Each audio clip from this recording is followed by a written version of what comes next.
नमस्कार साथियों, art theory college channel पर आपका बहुत बहुत स्वागत है। तो साथियों, आज हम संविधान का जो पिछली क्लास थी प्रस्तावना, उस पर आधारित सभी पीवाईक्यू देखने जा रहे हैं। ठीक है, प्रीवियस ईयर क्वेश्चंस हैं और ये विभिन्न परीक्षाओं में पूछे गए हैं। इनको हल करने के बाद में आपका प्रस्तावना से कोई भी प्रश्न गलत नहीं होगा। तो साथियों, सीधे प्रश्न पर चलते हैं हम और एक एक चीज को अच्छे से समझते हैं। तो पहला प्रश्न है साथियों, भारतीय संविधान की प्रस्तावना में भारत को किस प्रकार का राज्य घोषित किया गया है? पहली ही लाइन से प्रश्न है, भारत को किस प्रकार का राज्य घोषित किया गया है? ऑप्शन समझते हैं। संपूर्ण प्रभुत्व संपन्न, समाजवादी, पंथ निरपेक्ष, लोकतंत्रात्मक गणराज्य। दूसरा क्या है? संपूर्ण प्रभुत्व संपन्न, पूंजीवादी, धार्मिक और राजतंत्रात्मक राज्य। तीसरा है आंशिक प्रभुत्व संपन्न, समाजवादी, पंथ निरपेक्ष, लोकतंत्रात्मक गणराज्य राज्य। और संपूर्ण प्रभुत्व संपन्न, समाजवादी, धार्मिक, लोकतंत्रात्मक गणराज्य। लगाइए साथियों इसका सही, ढूंढिए कौन सा ऑप्शन है। देखिए, हमने कल आपको बताया था प्रस्तावना में कि की पॉइंट पकड़ने की कोशिश कीजिए। आप इसमें सीधे की पॉइंट पकड़िए। संपूर्ण प्रभुत्व संपन्न होगा, मतलब पूरी शक्तियां, पूरे निर्णय भारत लेने में स्वतंत्र है, किसी दूसरे देश के ऊपर डिपेंड नहीं है। तो प्रभुत्व अपने आप में है उसके पास पूरा। तो संपूर्ण प्रभुत्व बिल्कुल सही है, संपूर्ण प्रभुत्व संपन्न था। तो आंशिक प्रभुत्व संपन्न गलत हो गया, तो ये ऑप्शन पहले ही कट जाएगा। ऐसा नहीं है कि हम थोड़ा सा अपने ऊपर आश्रित हैं और थोड़ा कोई दूसरे देश पर आश्रित हैं। हम पूर्णतः प्रभुत्व संपन्न हैं। तीसरा समाजवादी हैं, बिल्कुल हम समाजवादी हैं, पूंजीवादी नहीं है। पूंजीवादी का अर्थ यहाँ पे गलत हो जाएगा। तो साथियों, पूंजीवादी गलत है। पूंजीवादी का अर्थ होता है कि ऐसा राज्य जहां आर्थिक व्यवस्था पूंजीवाद पर आधारित हो। हम समाजवादी हैं। समाजवादी का अर्थ होता है जहां सरकार आर्थिक संसाधनों पर अधिक नियंत्रण रखती है और ध्यान देती है कि समानता पर जोर लगाती है कि सबको समान रूप से अवसर मिले। इसीलिए हमारे संविधान में लिखा है कि भारत एक समाजवादी राज्य है। तो पूंजीवादी का अर्थ क्या है? ऐसा राज्य जहां आर्थिक व्यवस्था पूंजीवाद पर आधारित हो, यानी जहां निजी व्यवसाय है, निजी मुनाफा है, बाजार की स्वतंत्रता को सबसे ज्यादा महत्व दिया जाता हो, वो पूंजीवादी कहलाता है। तो ये गलत हो जाएगा, समाजवादी है अपना देश। आगे कह रहा है पंथ निरपेक्ष। बिल्कुल सही है, सभी धर्म समान है हमारे यहाँ। राज्य का कोई भी एक धर्म नहीं होगा, तो इसका मतलब धार्मिक भी इसमें था, तो ये तो पहले ही गलत था, टिक कर चुके हैं। इसमें भी धार्मिक है, तो ये भी गलत हो गया। धार्मिक का मतलब है कि राज्य किसी एक धर्म को मानेगा। जैसे हिंदू को सिर्फ मानेगा, उसके बेस पे चलाएगा, मुस्लिम को मानेगा, उसके देश पे चलाएगा। तो ऐसा नहीं, पंथ निरपेक्ष है। कोई भी राज्य का एक धर्म नहीं होगा, सभी धर्म समान है। और लोकतंत्रात्मक गणराज्य तो है ही, ठीक है। तो लोकतंत्रात्मक, ये भी सही। राजतंत्रात्मक था, ये भी गलत है। तो इस तरीके से सही ऑप्शन कौन सा है साथियों? इसका सही ऑप्शन है पहला। तो चलिए साथियों, नेक्स्ट क्वेश्चन पे पहुंचते हैं हम। नेक्स्ट क्वेश्चन है, भारतीय संविधान की प्रस्तावना में हम भारत के लोग से क्या तात्पर्य है? हम भारत के लोग से क्या तात्पर्य है? ऑप्शन है आपके। संविधान की शक्ति का स्रोत विदेशी शक्तियां हैं, क्या ये ऑप्शन है? और दूसरा दूसरा है ऑप्शन, संविधान की शक्ति का स्रोत भारत के लोग हैं। संविधान की शक्ति का स्रोत केवल संविधान सभा है। या चौथा, संविधान की शक्ति का स्रोत राजा या शासक है। समझिए साथियों इसको। तो साथियों, इसका जो सही जवाब होगा वो होगा कि संविधान की शक्ति का स्रोत भारत के लोग हैं। भारत के लोग हैं, हम भारत के लोग। ठीक है। इसका मतलब है कि जो संविधान की शक्ति का स्रोत है वो जनता को माना जाता है, जो जनता की परम संप्रभुता पर जोर देता है। ये क्या घोषणा करता है? ये घोषणा करता है कि जो संविधान है वो जनता के लिए है। वो किसके लिए साथियों? वो जनता के लिए है। और जनता ही अंतिम संप्रभु है। जनता ही अंतिम संप्रभु है।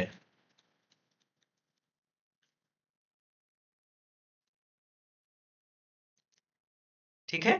तो इसका स्रोत विदेशी शक्तियां बिल्कुल नहीं, ये गलत है। और संविधान की शक्ति का स्रोत केवल संविधान सभा है, बिल्कुल नहीं। संविधान की शक्ति का स्रोत राजा या शासक, बिल्कुल नहीं। राजतंत्र नहीं है, लोकतंत्र है। तो इसलिए साथियों, संविधान शक्ति का स्रोत भारत के लोग हैं।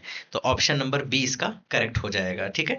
हालांकि केहर सिंह का जो मामला न्यायालय में हुआ था, उसमें भी जनता की सर्वोपरिता के रूप में व्याख्या किया गया था कि जनता ही सर्वोपरि मानी जाएगी। ठीक है साथियों। चलिए नेक्स्ट क्वेश्चन पे चलते हैं। नेक्स्ट है, 42वें संविधान संशोधन 1976 द्वारा प्रस्तावना में कौन से शब्द जोड़े गए? समाजवादी, पंथ निरपेक्ष, अखंडता, संप्रभु, लोकतांत्रिक और गणतंत्र, तीसरा न्याय, स्वतंत्रता और समता, या चौथा बंधुता, एकता और गरिमा। तो साथियों जो इसका सही जवाब होगा वो होगा समाजवादी, पंथ निरपेक्ष, अखंडता।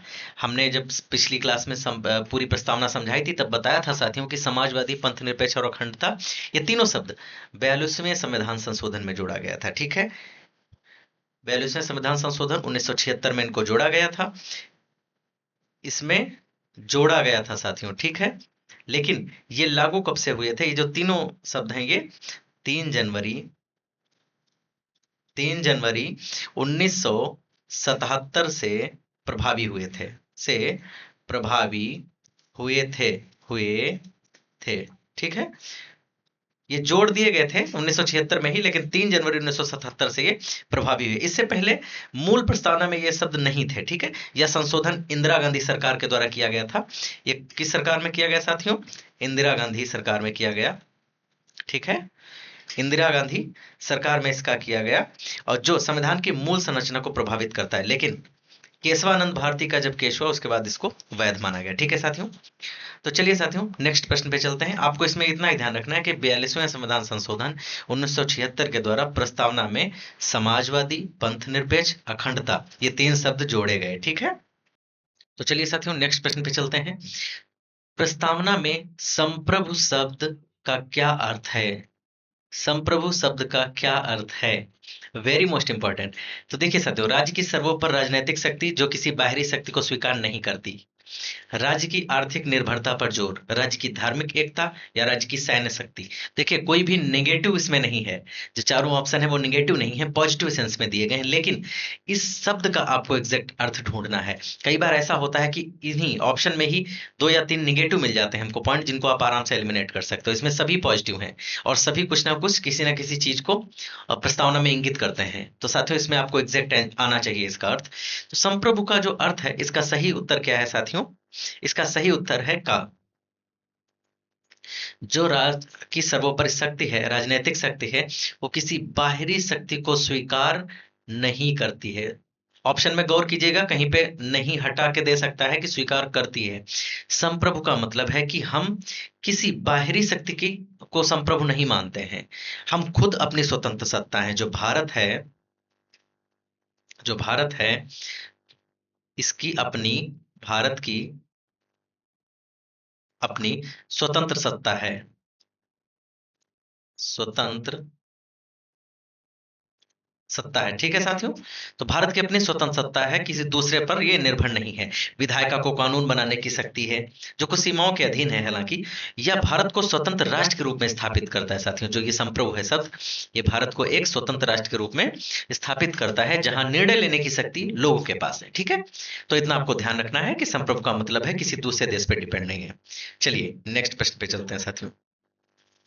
तो 5वां प्रश्न है, प्रस्तावना में समाजवादी शब्द किस संविधान संशोधन द्वारा जोड़ा गया और इसका अर्थ क्या है? तो पहली बात तो साथियों, आप पहले संविधान संशोधन बताइए कौन सा है। संविधान संशोधन हमने बताया था कि तीनों शब्द किस में जोड़े गए थे साथियों? 42वें संविधान संशोधन में जोड़े गए थे। ठीक है, और इसका अर्थ क्या है? तो इसका अर्थ क्या है? इसका अर्थ है समाजवादी का, जहां मिश्रित अर्थव्यवस्था में विश्वास किया जाता हो। ठीक है, असमानता को कम करने की बात करता हो, धन का उचित वितरण पर जोर देता हो। तो जो लोकतांत्रिक समाजवाद है ये अपना भारत, तो कहने का मतलब है लोकतांत्रिक तरीकों से समाजवादी लक्ष्यों की प्राप्ति। इसमें तो हालांकि ऑप्शन कट जाएगा, ये 44वां है तो कट जाएगा, मूल प्रस्तावना की बात ही नहीं करता है। ये पूछ रहा है संशोधन, पहला संविधान संशोधन बिल्कुल गलत है। इस इधर दिया है इसका, पूर्ण राज्य नियंत्रण करने वाली अर्थव्यवस्था, जी नहीं, पूर्ण नियंत्रण नहीं। आपको लोकतांत्रिक तरीके से करना होगा, लोगों को समान रूप से देखना होगा और फिर समाजवादी लक्ष्यों की प्राप्ति करनी होगी। ठीक है, जो धन का उचित वितरण है उस पर भी जोर दोगे, लेकिन साम्यवादी रूप से नहीं, समाजवादी रूप से। राज्य को जन कल्याणकारी बनाता है ये। ठीक है, चलिए साथियों नेक्स्ट प्रश्न पे चलते हैं। प्रस्तावना में पंथ निरपेक्ष का अर्थ क्या होता है? देखिए प्रस्तावना से सभी थ्योरी के ही प्रश्न बनते हैं, इसलिए हमने कल की क्लास में बताया था कि क्लास का इसमें एक एक शब्द का अर्थ समझना है आपको, इसलिए थोड़ा सा लंबी क्लास हो गई थी, वरना वो जो क्लास है वो 30 मिनट में 25 मिनट में भी खत्म की जा सकती थी। चलिए साथियों, इसका अर्थ बताइए, पंथ निरपेक्ष का अर्थ क्या है? राज्य द्वारा धार्मिक मामलों में हस्तक्षेप न करना, या राज्य द्वारा सभी धर्मों का विरोध, या राज्य द्वारा एक धर्म को बढ़ावा या सभी धर्मों को राज्य से समान सम्मान, संरक्षण और समर्थन धर्मों की तटस्थता। बताइए क्या होगा। तो साथियों इसका जो सही जवाब होगा वो क्या होगा बताइए। राज्य द्वारा सभी धर्मों का विरोध बिल्कुल गलत है, विरोध आप नहीं करोगे, स्वतंत्रता है। राज्य द्वारा धार्मिक मामलों में हस्तक्षेप ना करना, बिल्कुल हस्तक्षेप कर सकती है। अगर आप किसी धर्म को लेकर दंगा या कुछ ऐसा हिंसक चीज करते हो तो बिल्कुल हस्तक्षेप करेगा वो। तो ये भी चीजें हैं, ये भी गलत है। राज्य द्वारा एक धर्म को बढ़ावा देना बिल्कुल नहीं, राज्य का कोई एक धर्म नहीं होगा, प्रस्तावना में क्लियर है। पंथ निरपेक्ष, सभी धर्मों को राज्य सभी धर्मों को राज्य समान सम्मान देगी, समान रूप से संरक्षण देगी और समान रूप से समर्थन देगी। ठीक है, धर्मों की तटस्थता रहेगी, सबको बराबर देखेगी, ये हुआ अर्थ। चलिए नेक्स्ट प्रश्न पे चलते हैं साथियों। प्रस्तावना में उल्लिखित न्याय में कितने प्रकार का न्याय शामिल है। जो न्याय है वो कितने प्रकार का है।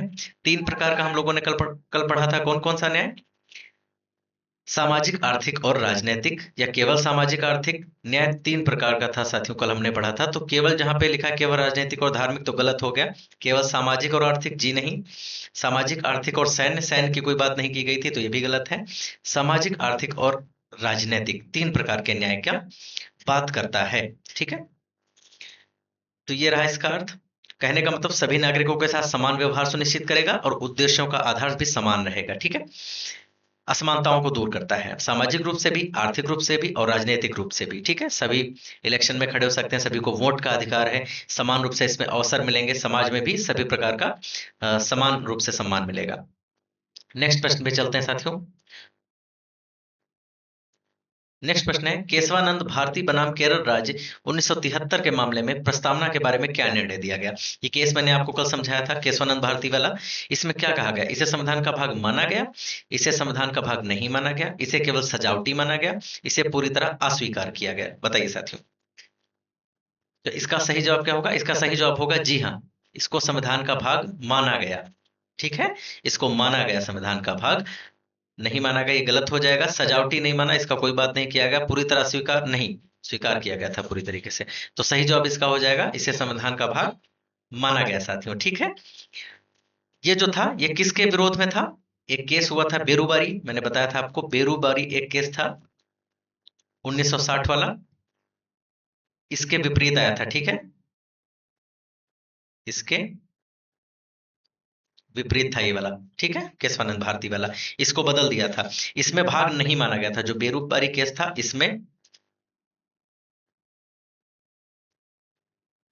नहीं माना गया था, संविधान का भाग नहीं माना गया था प्रस्तावना को। ठीक है, लेकिन जब केशवानंद भारती आया 1960 के बाद 1973 में, तो इसमें जज ने निर्णय लिया कि नहीं, प्रस्तावना को इसका भाग माना जाएगा। ठीक है, चलिए साथियों नेक्स्ट प्रश्न पे चलते हैं। प्रस्तावना में बंधुता का उद्देश्य क्या है। जो बंधुता है उसका उद्देश्य क्या है। देखिए, ऑप्शन है आपका, राजनीतिक शक्ति का विभाजन, धार्मिक विभेद बढ़ाना, केवल आर्थिक समानता बढ़ाना, व्यक्ति की गरिमा और राष्ट्र की एकता एवं अखंडता सुनिश्चित करना। तो साथियों जो इसका जो सही जवाब होगा तो क्या होगा, वो होगा, बंधुता का मतलब है कि व्यक्ति की गरिमा और राष्ट्र की एकता एवं अखंडता सुनिश्चित करना, ये इसका अर्थ हो जाएगा। ठीक है, बंधुता का मतलब भाईचारे की भावना है, भाईचारे की भावना। ठीक है, जो व्यक्ति की किसको सुनिश्चित करती है, गरिमा को सुनिश्चित करती है और राष्ट्र की एकता तथा अखंडता को सुनिश्चित करती है। ठीक है, यह राष्ट्र के एकीकरण को मजबूत करता है। किसको मजबूत करता है, राष्ट्र के एकीकरण को, राष्ट्रीय एकीकरण को, कि राष्ट्र एक बना रहे, उसके खंड ना हो, अखंड रहे, और इस प्रकार से इसको मजबूत करता है। ठीक है, सामाजिक सद्भाव बढ़ाता है, विविधता में एकता का आधार देता है, ये है साथियों। ठीक है, नेक्स्ट प्रश्न पे चलते हैं। भारतीय संविधान की प्रस्तावना को कब अंगीकृत किया गया। लास्ट की लाइन थी, लास्ट की लाइन थी साथियों, कब थी। 15 अगस्त 1947, 26 जनवरी 1950, 1 जनवरी 1948 या 26 नवंबर 1949। जी हाँ, सही जवाब है 26 नवंबर 1949। ठीक है, अगर आपको नहीं ध्यान है तो हम थोड़ा सा ध्यान दिलाते हैं आपको साथियों। ये देखिए, पढ़िए। अखंडता सुनिश्चित करने वाली बंधुता बढ़ाने के लिए दृढ़ संकल्प होकर अपनी संविधान सभा में आज तारीख 26 नवंबर 1949 को एतद द्वारा इस संविधान को अंगीकृत, अधिनियमित और आत्मार्पित करते हैं। तो साथियों जो सही जवाब है वो क्या है, वो है आपका 26 नवंबर 1949। ठीक है, ये सही जवाब है। नेक्स्ट चलते हैं साथियों क्वेश्चन पे। प्रस्तावना में हम भारत के लोग इस संविधान को अंगीकृत, अधिनियमित और आत्मार्पित करते हैं, यह वाक्यांश किस सिद्धांत को स्पष्ट रूप से स्थापित करता है? ये एक हिसाब से देखोगे तो ये रिपीट ही प्रश्न है, समझ लीजिए आप। संसदीय संप्रभुता, या जनता की संप्रभुता, या तो न्यायिक संप्रभुता, या राष्ट्रपति की संप्रभुता। देखिए, हम भारत के लोग का मतलब ही है वी द पीपल, हम खुद की बात करते हैं, जनता की बात करते हैं, तो इसका सही जवाब हो जाएगा जनता की संप्रभुता। ठीक है साथियों, संसद पे डिपेंड नहीं है, न्याय पे सिर्फ नहीं, राष्ट्रपति के पास संप्रभुता नहीं रहेगी, जनता के पास रहेगी। ठीक है। नेक्स्ट प्रश्न है साथियों, बेरूबारी ओपिनियन केस, अभी हमने बताया पीछे में सुप्रीम कोर्ट ने प्रस्तावना के बारे में क्या कहा? ये संविधान का अभिन्न अंग है? नहीं भाई, बिल्कुल नहीं। यह केवल एक सजावटी भूमिका निभाती है और कानूनी शक्ति का स्रोत नहीं है। यह मौलिक अधिकारों से ऊपर है, इसे संशोधित नहीं किया जा सकता। तो ऑप्शन क्या है साथियों? यह संविधान का अभिन्न अंग है, यह केवल सजावटी भूमिका निभाती है और कानूनी शक्ति का स्रोत नहीं है, यह मौलिक अधिकार से ऊपर है, इसे संशोधित नहीं किया जा सकता।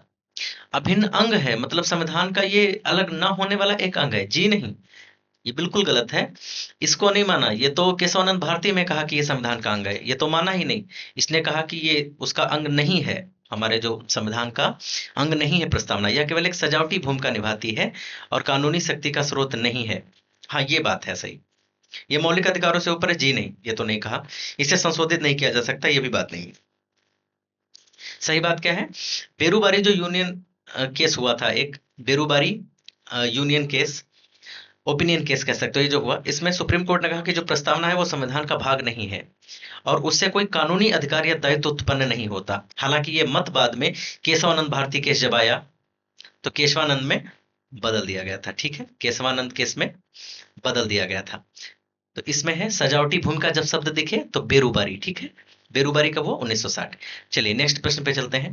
केशवानंद भारती केस 1973 में सुप्रीम कोर्ट ने प्रस्तावना के संबंध में कौन सा महत्वपूर्ण निर्णय दिया? प्रस्तावना को संविधान का अभिन्न अंग माना और कहा इसमें निहित मूल संरचना को संसद भी नहीं बदल सकती। दूसरा, प्रस्तावना को पूरी तरह संशोधन योग्य घोषित किया। तीसरा, प्रस्तावना को मौलिक अधिकार से नीचे बताया। चौथा, प्रस्तावना को संविधान से अलग कर दिया। तो देखिए साथियों, इसका जो सही जवाब है वो है पहला, प्रस्तावना को संविधान का अभिन्न अंग माना, मतलब संविधान का एक भाग माना था उसने और कहा कि इसमें जो मूल संरचना है उसको नहीं बदल सकता कोई। संविधान में आप बदलाव जरूर कर सकते हो लेकिन जो उसकी मूल संरचना है उसको आप नहीं बदल सकते। ये पॉइंट आप याद रखिएगा।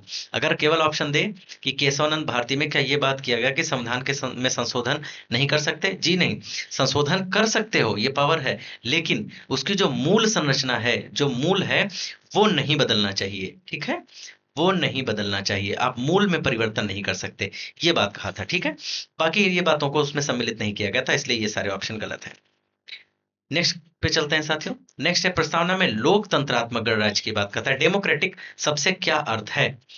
लोकतंत्रात्मक गणराज्य का मतलब है जो निर्वाचित राष्ट्रपति, लोकतंत्र का लोक मतलब लोग, तंत्र मतलब शासन। ठीक है, तो आगे निर्वाचित राष्ट्रपति द्वारा शासन प्लस जनता द्वारा शासन, जनता द्वारा जनता का शासन, या वंशानुगत राजा द्वारा शासन, केवल लोकतंत्र, गणराज्य नहीं रहेगा, केवल गणराज्य, लोकतंत्र नहीं रहेगा। बताइए साथियों। देखिए, इसमें जो सही इसका जवाब है, हमने बताया था कि अपने भारत में ऐसा नहीं कि कोई एक बार राष्ट्रपति बन गया तो अगली बार उसका उत्तराधिकारी बनेगा, ऐसा नहीं। जो जनता है वो जनता अपना प्रतिनिधि चुनती है इलेक्शन के द्वारा, हम सभी चुनते हैं, अपने क्षेत्रों से नेताओं को जिताते हैं, फिर भेजते हैं असेंबली में, वहां संसद में ये लोग चुनते हैं। ठीक है, जो हमारे प्रतिनिधि हैं वो राष्ट्रपति को चुनते हैं। तो कहने का मतलब इनडायरेक्टली रूप से कौन चुनती है? जनता चुनते हैं। ठीक है, क्योंकि सभी जनता वहां नहीं बैठ सकती, तो हर जनता अपना एक आदमी चुन लेती है जिसे प्रतिनिधि कहते हैं कि जाओ हमारी तरफ से ये निर्णय लेगा, और वो जाके वहां इनका चुनाव करता है, तो हम ही चुनते हैं इनको। ठीक है, इसलिए निर्वाचित जो राष्ट्रपति द्वारा शासन होगा, सही बात है, और जनता द्वारा जनता का शासन होगा, बिल्कुल सही बात है, क्योंकि नाम ही है लोकतंत्र, राजतंत्र नहीं है। ये सारे गलत हो जाएंगे। वंशानुगत बिल्कुल गलत, केवल लोकतंत्र गणराज्य नहीं, नहीं गणराज्य है, रिपब्लिक है, केवल गणराज्य, लोकतंत्र नहीं, बिल्कुल गलत, लोकतंत्र भी है, इसलिए सही जवाब होगा निर्वाचित राष्ट्रपति द्वारा शासन। नेक्स्ट पे चलते हैं साथियों। नेक्स्ट है, प्रस्तावना में उल्लिखित स्वतंत्रता के अंतर्गत मुख्य रूप से कौन सी स्वतंत्रताएं सम्मिलित की गई हैं? कौन सी स्वतंत्रता की बात करता है? लिबर्टी की, विचार, अभिव्यक्ति, विश्वास, धर्म और उपासना की स्वतंत्रता, केवल आर्थिक स्वतंत्रता, केवल राजनीतिक, केवल यात्रा करने की स्वतंत्रता। यात्रा का कहीं कोई जिक्र नहीं किया गया है। केवल राजनीतिक स्वतंत्रता की भी बात नहीं की गई है। राजनीतिक के साथ में केवल जो लगा है ये निगेटिव, राजनीतिक की तो बात की गई है, लेकिन सॉरी, राजनीतिक नहीं, राजनीतिक की नहीं सर। इसमें 5 प्रकार की बात की गई। टोटल कितने थे? 5 प्रकार की स्वतंत्रता की बात की गई साथियों। वो पांचों कौन कौन है? नंबर 1 पे कौन है साथियों? विचार की स्वतंत्रता, आप कुछ भी सोच सकते हो, इसकी बात है। दूसरे नंबर पर है अभिव्यक्त, आपके जो विचार हैं उनको आप कहीं व्यक्त कर सकते हो, ठीक है, पहले इसमें सोच सकते हो फिर आप व्यक्त कर सकते हो, इसकी भी स्वतंत्रता है। विश्वास, आप अपनी परंपराएं और इन सब पे विश्वास कर सकते हो, उसकी स्वतंत्रता है। धर्म, आप किसी भी धर्म को स्वीकार कर सकते हो, किसी भी धर्म को छोड़ सकते हो। उपासना, आप किसी की भी उपासना कर सकते हो, किसी की भी पूजा कर सकते हो, मना दी नहीं है, ठीक है। तो ये 5 प्रकार की स्वतंत्रता की बात करता है, तो इसलिए ऑप्शन इसका भाई ये सही हो जाएगा। इस सब में जो केवल शब्द लगा है ये इसको आर्थिक और राजनीतिक की बात नहीं, इन पर 5 प्रकार की बात की गई है। नेक्स्ट चलते हैं। संविधान को एक पवित्र दस्तावेज किसने कहा? ये कथन किसका है? भीमराव अंबेडकर, महात्मा गांधी, दीनदयाल उपाध्याय, मोहम्मद अली जिन्ना? जी नहीं, ये कोई नहीं है। महात्मा गांधी, भीमराव अंबेडकर में से कौन सा, ये बताइए साथियों। इसका जो सही जवाब है वो है भीमराव अंबेडकर। कौन है? भीमराव अंबेडकर। क्लियर है साथियों? तो भीमराव अंबेडकर इसका सही जवाब है। नेक्स्ट चलते हैं। नेक्स्ट प्रश्न है, किस संविधान संशोधन के द्वारा प्रस्तावना में समाजवादी शब्द जोड़ा गया है? ये सब बहुत बार पूछा जाता है, इसलिए 2-3 बार हमने डाला है पीपीटी में। तो पहला जी नहीं, दूसरा बिल्कुल नहीं, 40वां जी नहीं, 42वां संविधान संशोधन बिल्कुल सही, ठीक है। नेक्स्ट प्रश्न है, संविधान की प्रस्तावना का विधिक स्वरूप क्या है? विधिक स्वरूप क्या है? या लागू नहीं किया जा सकता, या लागू किया जा सकता है, विशेष परिस्थितियों में लागू किया जा सकता है, या उपरोक्त में से कोई नहीं। विशेष परिस्थितियों में लागू किया जा सकता है। विधिक रूप क्या है कि प्रस्तावना जो है हमारी वो जुडिशियबल नहीं है, न्याय संगत नहीं है, न्यायगत नहीं है, ठीक है, जुडिशियबल नहीं है। मतलब हम प्रस्तावना के आधार पर कोर्ट नहीं जा सकते, ठीक है। हम कोर्ट में ये नहीं कह सकते कि हमारी प्रस्तावना में लिखा है तो इसको लागू करो, ठीक है। ये कोर्ट के हिसाब से नहीं चल सकता। कोर्ट इसको अपना आधार जरूर बना सकती है, इससे अपना सहायता ले सकती है, लेकिन ये लागू नहीं कर सकते कि ये संविधान में लिखा है इसलिए हमको ये चाहिए, ऐसा नहीं अधिकार कह सकते आप। तो विशेष विशेष परिस्थितियों में भी नहीं यह लागू किया जा सकता है, बिल्कुल नहीं, नॉन जुडिशियबल है, जुडिशियबल नहीं है, ठीक है। तो ये भी कट गया। या लागू नहीं किया जा सकता है, ये इसका सही जवाब है, ठीक है। विधिक स्वरूप क्या है कि यह लागू नहीं किया जा सकता है। क्लियर है? तो ये थे कुछ प्रस्तावना से महत्वपूर्ण प्रश्न साथियों। इसी के साथ में एक छोटी सी क्लास थी आज की, इसको हम खत्म करते हैं और जल्द ही नई क्लास के साथ में आते हैं और अगला चैप्टर पूरी अच्छी तरीके से समझते हैं। इसी के साथ आप पढ़ते रहिए, चैनल को सब्सक्राइब कर दीजिए, चैनल से जुड़ जाइए, जिससे नया जैसे ही क्लास आए तो आपको उसका नोटिफिकेशन मिल जाए और आप ठीक ढंग से अपनी पढ़ाई को अंजाम दे पाएं। इसी के साथ साथियों इस क्लास को खत्म करते हैं। नमस्कार, मिलते हैं नई क्लास में। धन्यवाद।